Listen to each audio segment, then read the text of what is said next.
دنیا میں دو قسم کے لوگ پائے جاتے ہیں۔ پہلی قسم ہے انٹروورٹ اور دوسری قسم ہے ایکسٹروورٹ۔ پہلی قسم ان لوگوں کی ہے جو تنہائی پسند ہوتے ہیں، خاموش طبع ہوتے ہیں اور لوگوں کے ہجوم سے دور بھاگتے ہیں۔ ایسے لوگ بہت مشکل سے دوست بناتے ہیں، سوشل پارٹیز کا حصہ بھی نہیں بنتے۔ جبکہ ان کے برعکس جو ایکسٹروورٹ ہوتے ہیں انہیں لوگوں سے ملنے جلنا، باتیں کرنا بڑا پسند ہوتا ہے۔ وہ لوگوں سے جلدی گھل مل جاتے ہیں اور دوست بنا لیتے ہیں۔ مزے کی بات یہ ہے کوئی بھی انسان نہ ہی مکمل طور پر انٹروورٹ ہوتا ہے اور نہ ہی مکمل طور پر ایکسٹروورٹ ہوتا ہے۔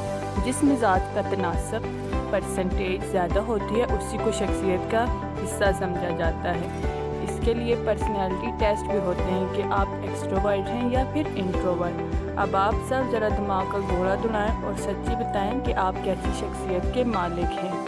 اور اگر آپ ہمارے چینل پر نیو ہیں تو ہمارے چینل کو سبسکرائب کر دیجیے اور اپنے دوستوں کے ساتھ بھی شیئر کر دیجیے۔ تھینک